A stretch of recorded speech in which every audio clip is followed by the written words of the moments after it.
اعوذ باللہ من الشیطان الرجیم بسم اللہ الرحمن الرحیم سید اقتدار علی خان۔ میں تمام اپنے دوستوں کا، احبابوں کا، رشتہ داروں کا، عزیزوں کا شکر گزار ہوں کہ وہ ویڈیو دیکھتے ہیں، مگر آج میں ریکویسٹ کروں گا کہ بڑی محنت کر کے، ریسرچ کر کے، پڑھ کے یہ مفہوم آپ تک کنوے کرتا ہوں، پہنچاتا ہوں، اور آپ اپنے گروپ میں اگر اس کو آگے بڑھائیں گے تو میری حوصلہ افزائی ہوگی۔ اس کلپ کو اگر شیئر کریں گے تو میری حوصلہ افزائی ہوگی، اور اس میں اگر کوئی جھول پائیں تو براہ کرم میرے فائدے کے لیے پوائنٹ آؤٹ کیجیے گا، میں نشاندہی کیجیے گا کہ یہ بات آپ نے اس میں غلط بیان کی ہے اور یہ اس طرح نہیں، اس طرح ہو سکتا ہے۔ مطلب کمنٹ ضرور کیا کیجیے، اس سے ویڈیو بنانے والے کی بھی حوصلہ افزائی ہوتی ہے۔ آج کی جو آیت ہے وہ سورہ بقرہ قرآن مجید کا دوسرا سورہ، اور اس سورے کے اندر آیت الکرسی موجود ہے۔ بعض افراد بسم اللہ الرحمن الرحیم هو العلی العظیم تک پڑھتے ہیں، بعض اس کے آگے سے پڑھنا شروع کرتے ہیں کہ بسم اللہ الرحمن الرحیم لا اکراہ فی الدین اور ہم فیہا خالدون تک۔ یہ مکمل آیت الکرسی ہے، ہم فیہا خالدون۔ ترجمہ غور سے میں درخواست کروں گا کہ اس پہ توجہ دیں، غور کریں، اور وہ یہ ہے کہ اللہ تعالیٰ ان لوگوں کا ولی ہے جو ان کو تاریکیوں سے نکالتا ہے، ظلمات سے، اور نور کی طرف لے جاتا ہے۔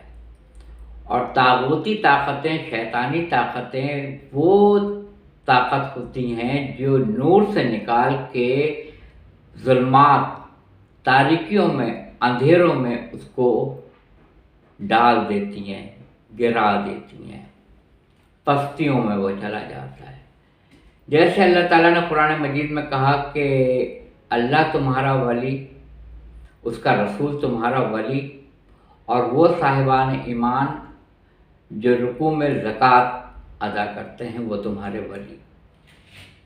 تو اب یہاں پہ اللہ ولی کو استعمال کر رہا ہے۔ اللہ ان لوگوں کا ولی ہے جو ان کو تاریکیوں سے، ظلمات سے نکال کے نور کی طرف لاتا ہے، اور شیطانی طاقتیں وہ طاقتیں ہیں جو نور سے نکال کے ظلمات، تاریکی میں ان کو ڈھکیل دیتی ہیں یا گرا دیتی ہیں۔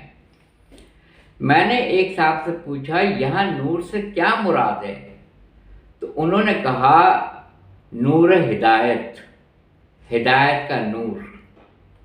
ورنہ اللہ تعالیٰ تو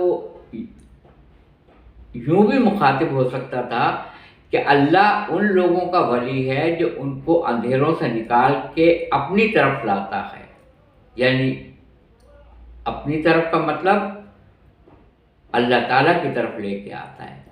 اور شیطانی طاقتیں وہ طاقتیں ہیں جو اللہ تعالیٰ کی ذات سے، نور واحد کی طرف سے تاریکیوں میں اور اندھیروں میں اس کو غرق کر دیتی ہیں۔ مگر یہاں یہ ترجمہ ہے کہ اللہ ان لوگوں کا ولی ہے جو ان کو تاریکیوں سے نکالتا ہے اور نور ہدایت کی طرف لاتا ہے، اور طاغوتی طاقتیں، شیطانی طاقتیں وہ طاقتیں ہیں جو نور ہدایت سے نکالتی ہیں اور تاریکی میں ان کو گرا دیتی ہیں، پستیوں میں۔ اب مجھے خوبصورت بات ان کی یہ لگی جب انہوں نے بتایا کہ ظلمات جمع ہے، جیسے عربی میں قاعدہ ہے ایک کے لیے کیا لفظ استعمال ہوگا، دو کے لیے کیا استعمال ہوگا، اور تین سے اوپر کے لیے کیا استعمال ہوگا۔ جیسے ظلم ایک، ظلمین دو، ظلمات تین یا تین سے زیادہ۔ تو یہاں ظلمات استعمال ہو رہا ہے تو اس کی جمع نور نہیں ہے، اس کی جمع انوار ہے۔ یہاں ظلمات کے مقابلے میں انوار نہیں آ رہا ہے، ظلمات کے مقابلے میں نور آ رہا ہے، اور یہ ہدایت کا نور ہے۔ یہ نور کون سا ہے؟ یہ نور وہ نور ہے جس کے لیے کہا گیا کہ اولنا محمد، اوسطنا محمد، آخرنا محمد، وکلنا محمد۔ یہاں 14 کے 14 محمد ہیں، چاہے وہ اول ہو، اوسط ہو، آخر ہو، سب محمد ہیں۔ جب محمد صلی اللہ علیہ وآلہ وسلم کی طرف اشارہ ہے تو جمع کا صیغہ استعمال نہیں ہوگا، واحد کا ہوگا، نور۔ سبحان اللہ سبحان اللہ۔ اور بڑی خوبصورت بات ان کی مجھے لگی، انہوں نے کہا کہ کتاب نور ہے، کتاب کو لیا، کتاب سے نہیں لیا، نور کو لیا، نور سے نہیں لیا۔ رسول خدا صلی اللہ علیہ وآلہ وسلم فرماتے ہیں کہ میں تمہیں دو گرہ قدر برابر کی چیزیں چھوڑے جا رہا ہوں، ایک کتاب اور دوسری میری عطرت۔ بعض نے ترجمہ کیا ہے کہ ایک کتاب اور دوسری میری سنت۔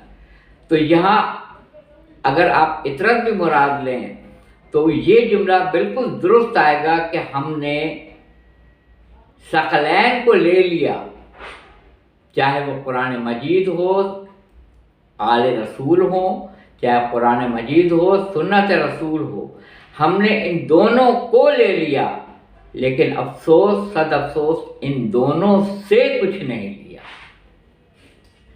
کتاب کو لینا اور بات ہے، کتاب سے لینا اور بات ہے۔